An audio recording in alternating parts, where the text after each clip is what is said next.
In today's video, I'm going to show you how to use conditional formatting to create this scratch-off effect in your template.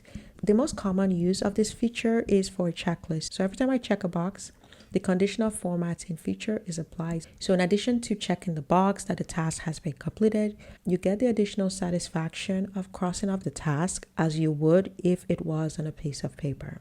I created these tables originally for a progress bar video. So this part right here, every time I check a box, you can see that the percentage grows and the progress bar grows. That's a separate video. If you want to know how to do that, I'll leave a link to that video down below so you can go ahead and check it out. That being said, let's go ahead with today's tutorial. I already applied conditional formatting to this table. I'm going to show you how to do it with this table. First, I'll uncheck all these boxes, and to uncheck a bunch of boxes at once, select the entire range and tap the space bar on your keyboard. So everything unchecks all at once. Now we're going to apply conditional formatting to this entire area. To do this, select the entire range.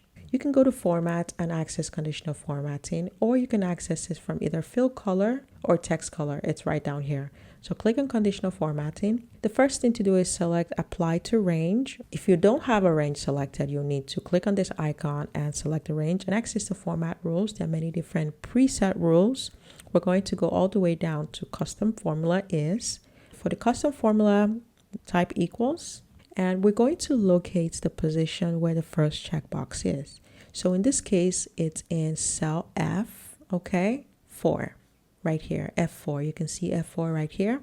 That's where the first checkbox is. So we're going to need to reference that cell. So before we type F4, you're going to need to add the $sign, and I'll explain why we need to do that in a second. But first, $sign, F4. The next step would be to change the formatting style.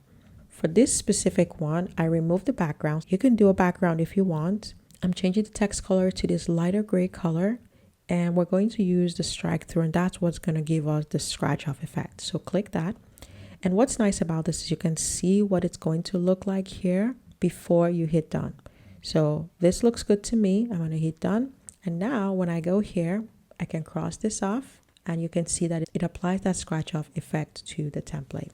All right, let me show you what it looks like if I omit the $sign, because I did have a question once about it if it was necessary. Here's what that looks like.